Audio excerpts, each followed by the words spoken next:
Boa noite! Estamos aqui hoje para mais um Lugar de Dono, o nosso segundo episódio. E hoje, mais uma vez, trazendo uma pessoa muito querida. Obrigada por ter vindo. Danilo Prudente Duarte, para os íntimos Nilo, para o Instagram Nilho. E para mim, o meu amigo querido.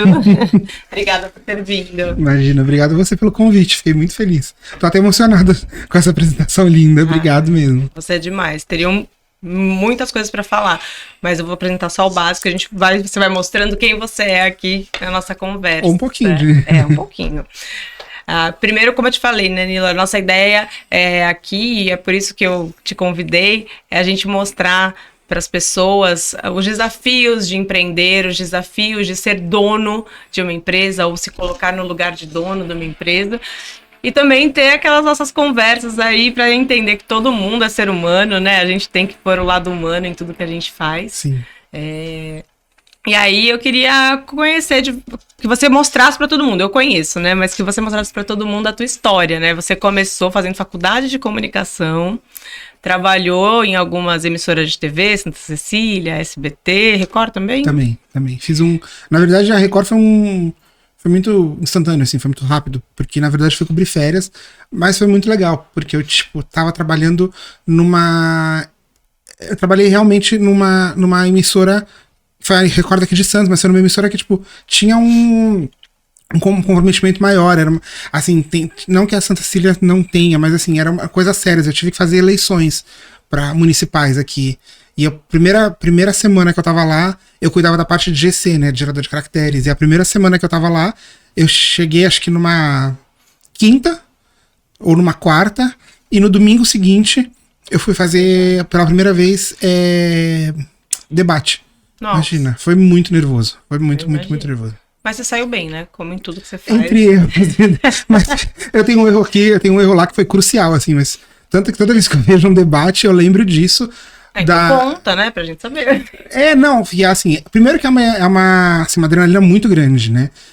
Eu nunca tinha participado de um debate, primeiro eu nunca tinha feito algo tão grandioso, tão importante, que envolvesse, assim, por exemplo, claro, você faz um programa ao vivo, eu trabalhava num programa ao vivo, e assim, você não pode ter nenhum erro, mas quando envolve debate, tem toda a legislação, sabe, eleitoral, tem todo um monte de coisa, um monte de regras, assim. Tem também que ter uma posição muito neutra, né? Não, e assim, de tempo também, porque o mesmo tempo que você dá pro candidato A, você tem que dar pro candidato B, pro candidato C, e aí você tem que lançar o tempo ao mesmo tempo, assim, sabe? É muita regra. E aí eu fiquei nervoso e joguei o Roll. Roll é aquele que aparece os créditos e aparece o símbolo da emissora na cara do prefeito, de um dos candidatos a prefeito, gente. Juro por Deus, eu só escutei o meu chefe assim, falando, Danilo, pelo amor de Deus, e quase arremessou o telefone assim na minha cabeça. Ainda bem que tinha alguém pra olhar, né? Porque se fosse eu, ia ficar lá bem na cara do resto. Não, ele ficava aqui, tira o Roll. E você fica assim, eu sou aquela pessoa que assim, se eu tô nervoso... E no terceiro dia tu queria saber o que era o Roll, né? Não, eu já tinha entendido que era o Roll, mas eu não sei o que eu fiz lá, que eu apertei. Enfim, eu sou aquela pessoa que quando eu fico nervoso, eu paro, assim, eu não sei o que fazer, sabe? Mas valeu alguma experiência. Foi, né? Foi. Valeu. E aí saiu dessa área, né? Para assumir um desafio grande, inicialmente aí acompanhado do seu pai, né? Que vou falar primeiro, o Danilo, hoje ele gerencia, né? Ele cuida, ele é dono da Casa dos Inseticidas, que é super conhecida aqui na Baixada, uma referência. Eu antes de conhecer o Danilo já ia lá com o meu pavor de baratas e tudo mais, e com um atendimento excelente de todos eles, né? Que eu vou falar também essa questão. E aí você começou com o teu pai, né? E agora, de fato, fez essa sucessão aí, tá tocando junto com o Mames. Tô. Eu, na verdade, eu trabalho lá, tipo assim, quando eu entrei no primeiro ano de faculdade, eu falo muito então, desculpa. Fica tranquilo. Quando eu tava na faculdade, no primeiro semestre, assim, porque eu entrei no meio do ano, meu pai foi meio que uma adaptação, porque eu fazia faculdade fora, então o meu horário era o horário vespertino, então assim, eu tinha que almoçar, pegava a van, o fretado, né, no caso, e subia pra São Bernardo, que eu fiz na Metodista. E aí, quando deu as primeiras férias, meu pai falou, a partir de agora, a partir do mês do ano que vem, você vai trabalhar comigo, tá bom? Porque eu não quero que você acorde, sei lá, 10, 11 horas da noite. Ele tinha muito essa visão, assim, sabe? Uma visão. Meu pai era um cara muito... Tanto meu pai quanto minha mãe são pessoas muito, tipo assim, regradas, assim, regradas que eu quero dizer, eles sempre passaram muita responsabilidade pra gente, assim, noção de responsabilidade, noções. E aí ele falou, não, então a partir do ano que vem eu quero que você trabalhe comigo meio período. Você vai trabalhar, eu trabalhava das 8h30 às 11h, imagina, olha que moleza. Mas ele falou, eu só quero que você tenha um senso de responsabilidade, então você vai trabalhar, e aí quando for as férias mesmo da faculdade, você aumenta esse tempo, e eu só quero que você, pra você ter sua grana, não sei o que, tudo. E aí eu fiquei dos 17 até os 24, 25 fazendo isso, mesmo depois de ter terminado a faculdade, mas aí eu ficava só, de manhã eu ficava trabalhando na empresa, e à tarde eu fazia esses trabalhos de televisão, né, tipo essa coisa da comunicação mesmo, até que eu sempre disse que eu ia tentar até os meus 25, porque infelizmente essa área é uma área que não tem muita... É uma área muito incerta, tem muita incerteza, assim como todas as áreas, mas assim... comunicação é uma coisa, nem todo mundo trabalha fixo, muita gente trabalha de freela, tem tudo isso. E aí eu falei, bom, eu vou tentar até os 25. Se até os 25 eu não conseguir nada fixo, nenhum emprego que seja realmente fixo, carteira assinada, essas coisas todas, então eu vou tentar trabalhar com meu pai, ser o dono do meu negócio, né?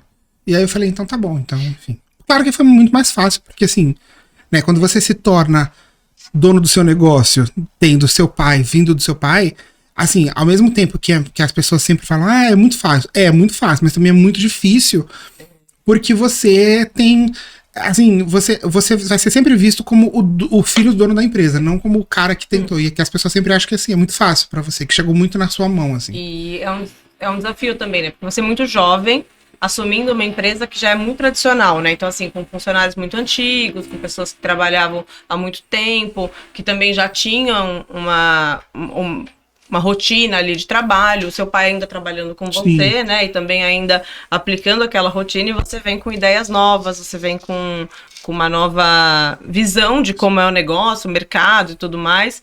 Até porque, assim, né, a gente, que nem você falou de carteira de trabalho, a gente sempre pensou nisso, né? Em ter carteira de trabalho, sim, assinada, porque era o que a gente sempre viveu. E aí você vai para uma posição de que é você que tem que assinar a carteira. Eu ainda, quando eu entrei na empresa, eu não entrei como sócio, assim, não cheguei e falei, então, agora eu sou sócio. Não, eu entrei como funcionário mesmo.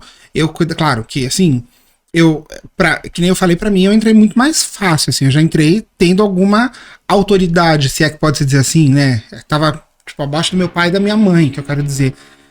Mas eu entrei como funcionário mesmo, com carteira assinada, com tudo isso.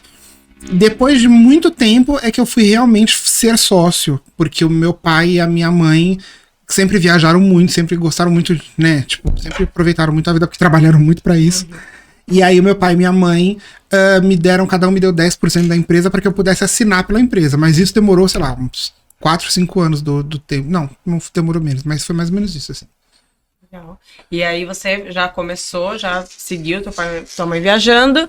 E me fala uma coisa, assim, a gente vê muito nessas empresas, principalmente, como eu te falei, quando a gente vê a sucessão, né, de uma cultura antiga, e a gente precisa se adaptar às novas regras, a nova visão mesmo de mercado. Eu acompanho um pouco, né, e vi que você mudou totalmente a forma de atuação, que eu digo assim, o comercial um pouco mais ativo, você buscando outros negócios, né, expandindo muito a área, porque eu acho que antigamente era muito aquela coisa mais residencial, uma loja de rua, esse contato mais próximo com as pessoas que já eram clientes fiéis e tal, e aí você vem expandindo tudo isso, né? Como que foi essa virada de chave dentro da empresa? Eu acho que a virada de chave e a responsabilidade mesmo de me dar conta de que, putz, eu tenho que tomar a frente disso, se deu na pandemia, assim, sabe? Antes disso, até um pouco antes, porque meu pai meio que foi largando, assim, mas sempre tinha ele,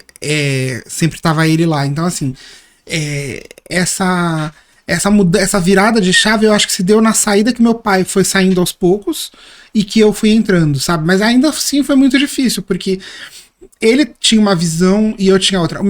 E ao mesmo tempo meu pai era um comercial incrível, sabe? Meu pai era uma pessoa que eu queria ter metade do carisma que ele tem. Não tô dizendo que eu não tenha, mas assim, meu pai tinha muito carisma. Meu pai era aquela pessoa que, assim, tanto que todo mundo que que me encontra na rua, e aí eu viro e falo assim, aconteceu, tipo, recentemente, umas 2 semanas atrás. Eu fui tratar para resolver uma questão com o cliente, e aí eu liguei pro cliente e falei, no final da ligação ele virou e falou assim, você trabalha há muito tempo, você conhece o seu Zé Carlos? Aí eu falei, seu Zé Carlos é meu pai, foi meu pai, né? É meu pai, né? Foi não, ele era meu pai. Aí ele assim, nossa, eu adorava seu pai era incrível. Então assim, tem muito a presença dele. E ao mesmo tempo, tem muito a presença da minha mãe, que graças a Deus, né, tá aqui com a gente, comigo. Mas, porque a minha mãe é muito conhecida na área. Então assim, tinha a parte assim, a parte comercial. Meu pai fazia, e é muito ele. E tem a parte que a minha mãe é muito conhecida no ramo, sabe? Na parte. No ramo mesmo, no métier, todo mundo conhece. Eu brinco que eu falo que eu uso a minha mãe como dou carteirada como a minha mãe. Você sabe, eu sou filho da Dona Cida, porque todo mundo. Quando eu tenho uma feira, uma exposição da nossa área, que é a Expo Prague, e quando eu vou na Expo Prague, o primeiro dia que eu chego, as pessoas me perguntam: oi, tudo bem? E a Dona Cida não veio hoje? Então é muito engraçado. O nome deles é muito forte. E é legal essa referência que tem, né? Porque é o que eu falo muito para empreendedores, que o fortalecer a marca não é só você estar toda hora ali colocando, divulgando, é você ter a presença de marca, você ser referência na marca que você tem, né? Sim. As pessoas te reconhecerem pelo que você leva, a empresa que você leva, o que você vende, né? A gente se vende, mas tem que vender também a empresa, o teu negócio, a tua expertise, e isso é o que eu falo sempre nas minhas consultorias, né? De que o posicionamento da marca com a sua imagem é muito importante. Sim. Né? É isso que também dá bastante vazão ao negócio fluir. É bem legal de entender essa situação da empresa, porque a gente vê muitas empresas que são familiares e que os filhos simplesmente abandonam, né? E essa parte de sucessão é uma coisa complicada, porque culturalmente é diferente. Como que foi a adaptação dos funcionários, dos colaboradores dentro da empresa nessa sucessão? Assim, teve virada de cultura? Você implantou alguma nova coisa? Você teve algum desafio nisso, assim, dentro da empresa, assim, com o teu time? Eu acho que o desafio eu tenho todo dia. Assim, de provar que eu sou bom o suficiente pra estar ali. Porque, assim, é o que eu falei. Assim, eu tenho uma equipe incrível, eles realmente são incríveis. Eu tenho meus funcionários são muito antigos, né? Então, isso ao mesmo tempo que é muito bom, também é muito ruim, porque eles vêm de uma cultura do seu Zé Carlos, da Dona Cida, sabe? E a minha mãe é uma figura muito forte ali dentro ainda. Minha mãe trabalha todos os dias, a minha mãe divide os problemas, a gente é sócio, entendeu? Mas eu acho que é todos os dias eu preciso meio que provar, não só pra eles, pra mim, principalmente, de que eu sou bom o suficiente. Claro que teve coisas que eu mudei. Por exemplo, teve coisas que a gente... Até coisas de relacionamento, por exemplo. Meu pai era uma pessoa que vem de um mercado, de um jeito de trabalhar em que as pessoas, sei lá, não davam um pio, sabe? Assim, as pessoas estavam lá focadas única e exclusivamente no seu trabalho. E eu venho de um mercado que as pessoas conversam. Oi, tudo bem? Fala da novela, fala da política, fala da guerra, fala do preço do chuchu, do ovo, e comenta sobre... E meu pai era uma pessoa que, por exemplo, quando ele trabalhava, quando ele estava lá na empresa, e hoje eu, inclusive, sento hoje num lugar que ele já sentou, de mesa, os funcionários meio que ficavam assim, em silêncio, trabalhando, sabe? E hoje em dia isso não cabe mais, não se Sim. cabe mais, entendeu? Então, acho que, além de tudo isso... coisas que, por exemplo, tipos de serviço que meu pai e a minha mãe faziam, que eu falei, não, esse tipo de serviço a gente não faz mais. Porque a gente, por exemplo, antigamente, o relacionamento com o funcionário era outro. Hoje em dia você tem que pensar em... Não que eles não pensassem, mas acho que tinha uma outra maneira. Hoje em dia, por exemplo, você tem que muito se preocupar com o desgaste do funcionário. Não que antigamente não se pensasse, mas mudou-se muitas coisas, entendeu? Então, eu acho que todos os dias eu tento, junto com a tradição da minha mãe e com o meu conhecimento, com a minha modernidade, a gente tentar trabalhar isso para que as coisas, tipo, entrem nos eixos, né? Isso que você falou, era uma coisa que eu ia te falar, porque eu sinto, quando a gente conversa algumas coisas, que você tem um tratamento muito humanizado, né? Você quer... E muitas pessoas acham que tem que ser um pouco mais rígido e tal. E aqui a gente fala, né? A ideia é para falar para vários empreendedores para que, de repente, a tua dor é a mesma dor deles, o que você passa é o que o outro está passando e como conduzir isso.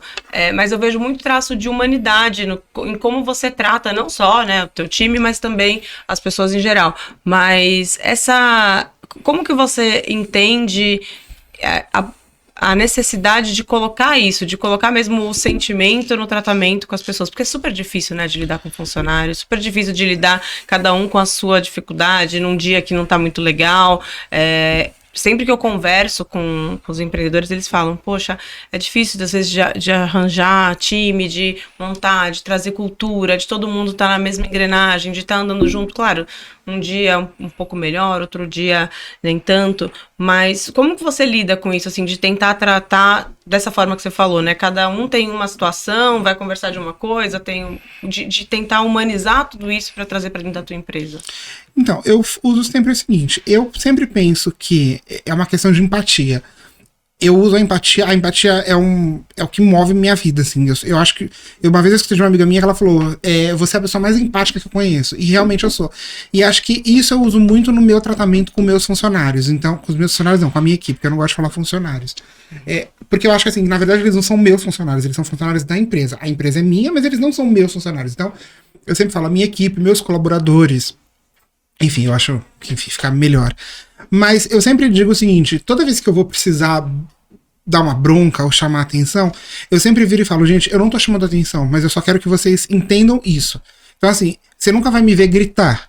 Você nunca vai me ver, porque é o que eu falo, eu não gostaria de gritar, eu não gostaria de ser, eu posso às vezes até ser sério, ser incisivo, sabe? Não dá... Às vezes, como todo ser humano, eu tenho, enfim, defeitos e qualidades. Mas eu tenho muito essa coisa do, assim, eu trato a pessoa como eu gostaria que ela tratasse, mas eu sei ser firme e ser sensível, sabe? Eu sei ser duro, mas eu sei ser humano. Então, eu, na verdade, sei lá, pode parecer meio chavão, mas eu faço como eu gostaria que fizessem comigo, eu faço isso da mesma maneira que eu trato vocês. Às vezes eu preciso ser mais duro com você, eu sei ser mais duro com o funcionário. Claro que, assim, a nossa relação é uma relação de amizade. A minha relação com o funcionário é de amizade profissional. E, assim, eu tento me colocar, eu tento ser amigo dele, mostrando que, obviamente, existe uma hierarquia, mas eu não tento, eu não falo de cima, eu falo, tipo, frente a frente, sabe? Eu não me sentiria bem. Não é de mim falar de cima. Eu sempre falo isso pra eles, eu falo, eu não gosto, apesar de eu saber que eu sou chefe de vocês, que eu sou líder de vocês, líder da empresa, eu não sou dono, então assim, dono de vocês, dono da vida de vocês, então eu sempre tento tratar com o mínimo de empatia, o máximo de empatia. Esse é um ponto fundamental que você falou, né, de igual para igual, né, Sim. Porque a gente não consegue ser nada sozinho, né, as Sim. pessoas precisam de pessoas, a tua empresa não andaria se não tivesse ali aquelas peças fundamentais para fazer com que elas andassem, e aí você ali comandando, você e a sua mãe comandando essa engrenagem toda, né. Eu sempre falo para eles o seguinte, quando dá algum problema, ou se de repente teve alguma atitude que eu não gostei, seja com o cliente, seja, enfim, eu sempre viro e falo, gente, vocês são a cara da empresa. Então, assim, às vezes até a maneira como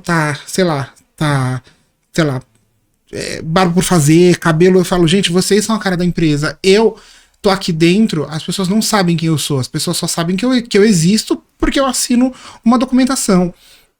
Ou eu, a dona Cida, que é a minha mãe, mas vocês representam a empresa. Então, assim, a Casa do Inseticidas ou qualquer outra coisa só existe pela equipe que ela tem. Então não dá pra dizer, meu trabalho eu faço sozinho. Não, e meu pai, ele dizia uma coisa que a gente usa até hoje como referência, que é a empresa é uma engrenagem. Então todo mundo precisa de todo mundo. Então, desde o cara que entra na empresa para marcar a vistoria, tem a menina do atendimento, tem o técnico orçamentista que passa para outra menina que digita o orçamento, que manda, e aí o técnico orçamentista tem que conversar com os operadores, enfim, todo mundo depende de todo mundo, eles dependem de mim para pagar o salário deles, para comprar o produto, para que eles possam trabalhar, então, na verdade, é uma engrenagem. Uma coisa não é sem a outra, né? Mas agora, só pra gente descontrair um pouquinho, eu imagino que já tenha acontecido coisas engraçadas, né, nesse meio aí, porque Eu, pelo menos, né, tenho pavor a todos esses tipos de bichos que você trabalha para acabar com eles. Obrigada por isso. Tem algum caso, assim, engraçado que aconteceu com algum cliente, alguma coisa no teu ramo que você falou, putz, não era para ter acontecido, mas que depois você dá risada? Já aconteceu de, por exemplo, ligar muita gente pra lá e vir e falar, pelo amor de Deus, você matar um rato, tem um rato aqui, né? E eu falo, gente, eu não mato rato. Quer dizer, eu trato, é um tratamento, mas eu não tenho um.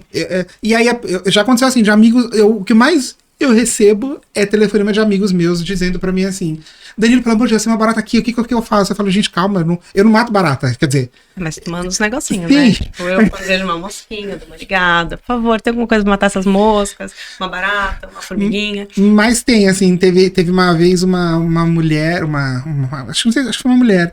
Ela tava com o carro cheio de barata, cheio de barata. E aí ela foi lá pra dedetizar. Levar as baratas. Não, e na verdade a gente também dedetiza carro, né? Tipo, coloca gel, enfim, essas coisas todas. E aí quando ela abriu, saiu um monte de barata. E a minha funcionária tem pavor de barata. E começou a gritar. E foi aquela, tipo. Levou as baratas pra tua loja. Ai, que foi aquela comédia italiana, sabe? Assim? Desesperado. Logo você, né? Logo pra lá. Foi levar as baratas. Não, mas assim, o mais engraçado é que a reação não foi nem da cliente, a reação foi da minha funcionária, que ficou desesperada, porque ela tem paura de barata. E a cliente também já estava acostumada com as baratinhas. Sim, no carro, né? tava carona, né? Já ia mandando pra lá, né?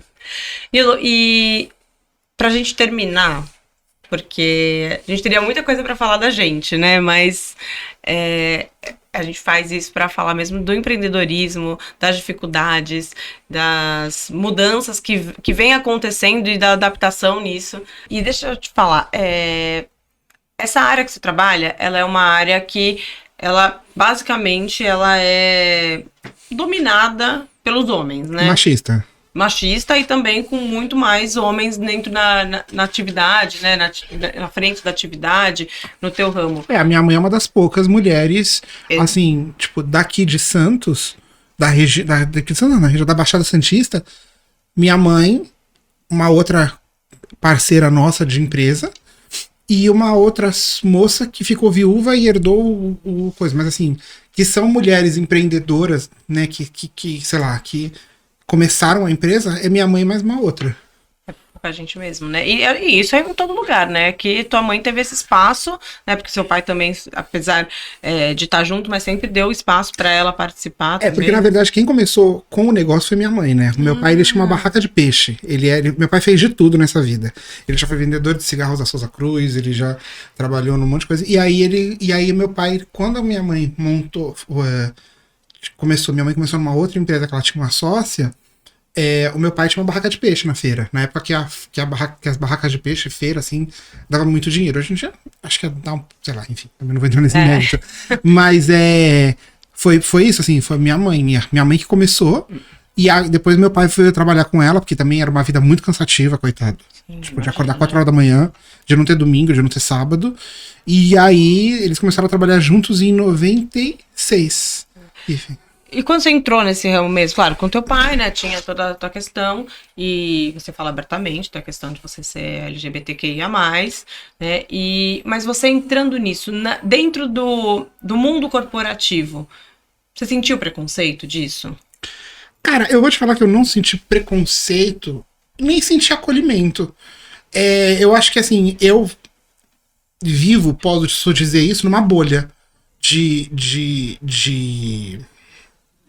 numa bolha, porque assim, eu sou gay, mas eu sou o dono da empresa. Então, assim, eu não tenho nenhum funcionário LGBTQIA+, não por uma questão de que tá proibido de trabalhar, mas como eu te falei, por exemplo, a gente tem funcionários de muitos anos, pessoas que trabalham com a gente há muitos anos. Meu funcionário mais novo tá com a gente há 3 anos, o funcionário mais velho tá com a gente há 40. Antes de existir a Casa dos Inseticidas, eu já trabalhava com a minha mãe. Então, assim, eu vivo numa bolha. Então, assim, essa minha bolha me dá uma proteção para que eu não sofra nenhum tipo de preconceito. Até porque eu não admito sofrer nenhum tipo de preconceito, porque eu me coloco para não existir nenhum tipo de preconceito. Por exemplo, a minha vida pessoal. Eu não chego na empresa e falo na empresa, por exemplo, não sei o que lá, porque quando eu casar e tiver filhos e a minha mulher, eu não invento um personagem. eu comento com um funcionário, eu já fiz brincadeiras por exemplo, com a minha secretária, de virar e falar assim, não sei o que lá, ai, nossa, tô precisando de um marido, tipo, então assim, eu não escondo, mas eu também não declaro, porque é o que eu sempre falo. A minha vida pessoal diz respeito a mim, no sentido de ninguém que é heterossexual chega num trabalho e vira e fala, oi, então galera, beleza, eu sou heterossexual. Sim. Mas eu também não escondo, sabem da minha vida, nunca me perguntaram, mas obviamente é só simplesmente eu abrir a boca. Então, assim, eu não tenho o que esconder. Se um dia virarem pra mim e perguntarem, Danilo, posso fazer uma pergunta pra você? E eu também não vou me sentir ofendido se daqui a amanhã virar e perguntarem, Danilo, posso perguntar uma coisa pra você? Você é gay? Eu falo, sou. E nem vou perguntar por quê. Porque eu sou gay, entendeu?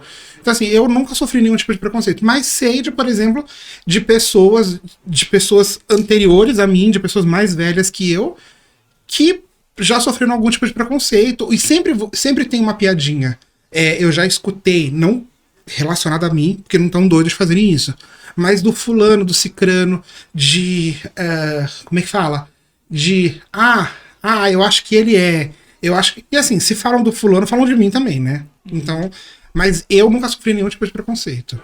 E também, mas o que eu digo assim, é que não é comum, né, as pessoas terem, isso eu vejo não só, que você falou da tua mãe, mulheres, e eu não sou de ficar levantando bandeira, né, eu tenho as minhas opiniões, assim, não levanto, mas mulheres e homossexuais, cada vez mais difícil de ver em posições de liderança, né, eu não sei se isso é por um preconceito. De mulheres, eu já sofri algumas coisas, mas acho que isso vem mudando bastante na parte de mulheres, mas eu acho que na parte LGBTQIA+, isso vem diminuindo, porque você sabe, né, eu tenho muitos amigos, pessoas muito queridas, e eu já vi de frente a pessoa sofrer preconceito por isso e profissionais incríveis que perdem posição em relação a isso. Então é uma coisa que a gente ainda precisa falar muito, né? Ainda precisa difundir muito e colocar, porque na mesma posição que você está hoje de líder, de gerenciar uma empresa, tem muita gente que descredibiliza por você ser homossexual. Pela minha orientação sexual, colocar, né? Exatamente, pela sua orientação sexual, para você colocar isso abertamente, né? Porque tem muita gente que gosta, como você falou, você só abrir minha boca que as pessoas sabem. Às vezes não é só o abrir a boca, né? Porque tem gente que fala, ou que pode ter alguma forma que as pessoas vão falar de preconceito. Aquele cara é gay, aquele cara... Não é, ou e finge não ser, exatamente pelo medo do preconceito e de se colocar ali com a sua postura e com o seu profissionalismo, né? Porque, gente, profissional não tem sexo, não tem... É profissional.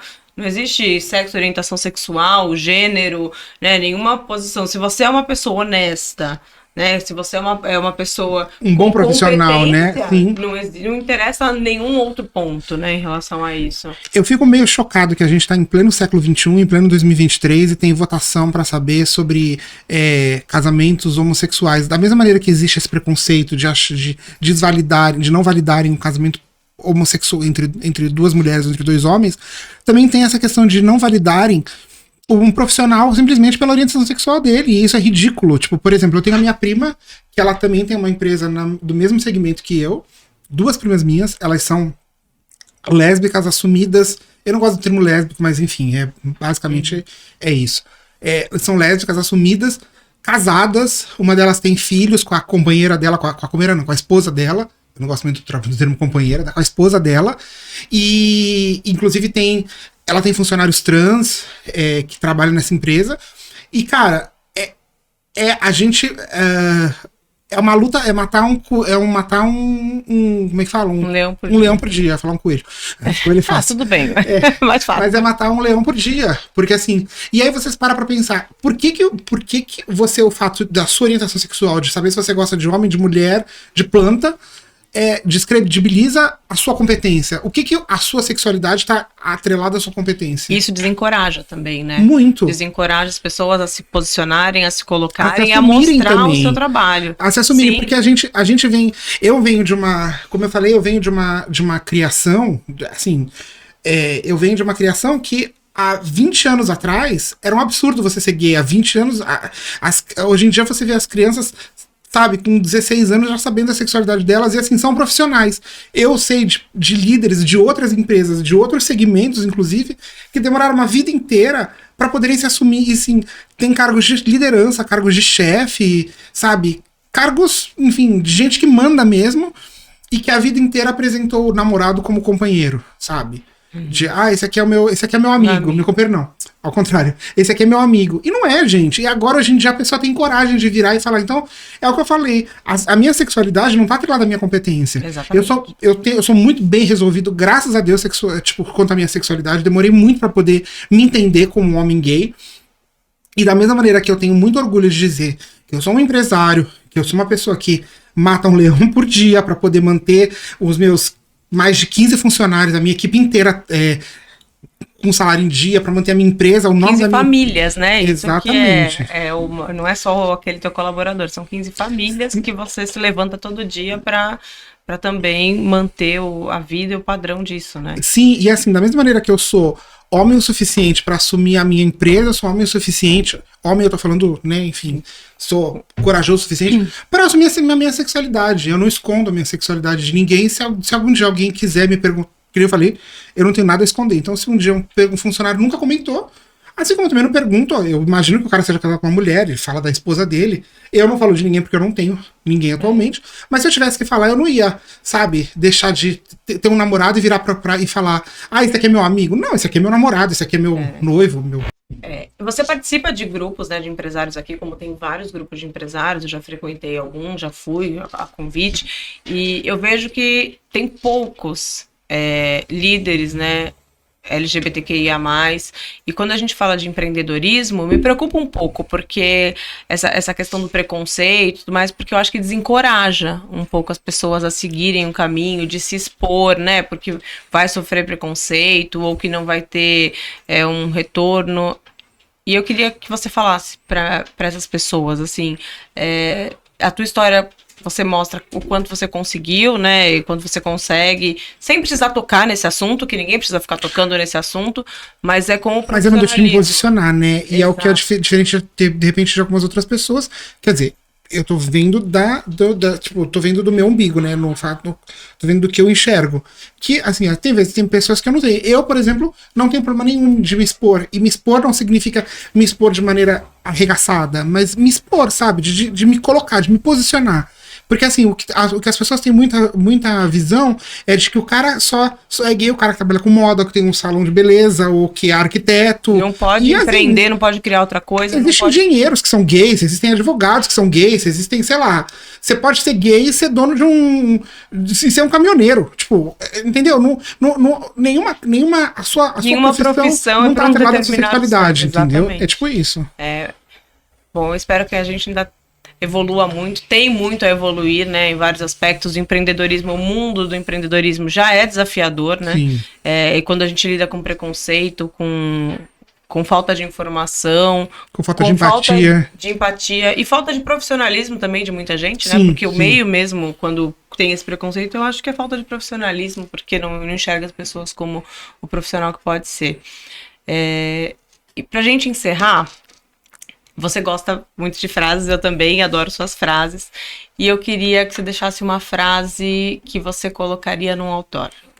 Eu tenho uma frase que eu colocaria no outdoor, mas que eu tenho tatuada na minha pele, que é uma frase do Nietzsche e que tem muito a ver sobre toda a minha jornada até aqui. E ela é: torna-te quem tu és. Isso mesmo. E você já se tornou, você é 1000%. Obrigado, Lu. Obrigada por vir. Obrigada. Obrigada a vocês por mais esse momento pra... Tá. A falsidade, obrigada por vir. Vai direto pra cá e faz a chave. Tá. Quer que a mão pode... Não precisa, porque aí eu pego do vídeo anterior. Obrigada mais uma vez a vocês por terem me acompanhado essa história demais aqui do Danilo. Espero que estejam gostando. Se estiverem gostando, se inscrevam no canal, curtam e compartilhem. Até a próxima. Você mesmo falou, né? Você é uma pessoa de frases e eu sei que você leva as frases que você tem pra sua vida. E eu queria que você deixasse assim, o que você gostaria de escrever num outdoor? Qual frase você colocaria no outdoor? Posso ter 2 outdoors? Pode. Um no começo da cidade, outro no fim. Não, tô Tá, brincando. como você quiser. É uma frase que pra mim, são duas frases que são fundamentais. Se a prefeitura quiser, ela pode virar também. Segunda, quarta e sexta, ela deixa um. Não, eu gosto muito de uma frase do Nietzsche que diz assim: torna-te quem tu és. Isso pra mim é muito importante em todos os sentidos. Pessoal, profissional, torna-te quem tu és. E uma outra frase que tem a ver também com trabalho, tem a ver com vida, é uma frase acho que é de um sábio chinês, eu não sei agora quem é, se é um provérbio chinês, que diz assim, que o lobo que triunfa é o lobo que a gente alimenta.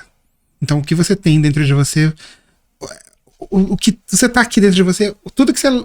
Se você alimentar coisa ruim, você vai ter coisa ruim. Se você alimentar coisa boa, você vai ter coisa boa. Então acho que são duas frases que me definem muito. Adorei. Milo, obrigada por você ter vindo, aceitado. A gente está no começo desse projeto, mas que eu quero evoluir cada vez mais e trazer essas histórias, porque eu acho que a gente tem que colocar para as pessoas conhecerem o por trás das marcas, o por trás do que acontece, como é feito tudo isso. Eu tenho você como uma referência pessoal, profissional, que eu sei da sua postura profissional, e também para colocar isso aí para quem precisa entender que às vezes não é só aquela empresa que está passando por uma dificuldade, mas que dá pra gente contornar e dá pra seguir, e eu tenho certeza que vai ser inspiração pra muita gente. Ah, dá sim. Eu acho que você trabalhando e tendo vontade de trabalhar, por pior que seja o momento, por pior que seja o cenário, é assim, é levantar as mãos, é arregaçar as mãos, levantar as mãos não, é arregaçar as mangas e falar, não dá daqui, vamos fazer de outra maneira, sabe? Eu acho que é o famoso enquanto a vida a esperança, é tipo isso, assim, enquanto você tem... De alguma maneira que vai acontecer, então... O empresário é isso, né? A gente tem cada hora um desafio novo que você não imagina. Uma pandemia que aconteceu, que você teve que se reinventar, teve que mudar a forma de trabalho, que todo mundo teve que fazer isso, a gente ainda tá aí caminhando, mas eu acho que é com isso. E para mim, o teu ponto principal na sua conduta e que eu acho muito importante por via felicidade é o que você falou de empatia. Então, assim, a gente pode ter uma gestão, uma organização na empresa, mas ter empatia, que hoje é tão importante. Acho que não só pro trabalho, mas pra vida, né? Exatamente. Obrigado, Lu. Obrigado pelo convite, obrigado pelo carinho. Eu adorei. Beijo, obrigado. E obrigada a vocês por mais uma vez nos assistirem e ouvir essa história maravilhosa. Espero que estejam gostando. E se estiverem gostando, se inscrevam no canal, curtam e compartilhem. E muito obrigada a todos.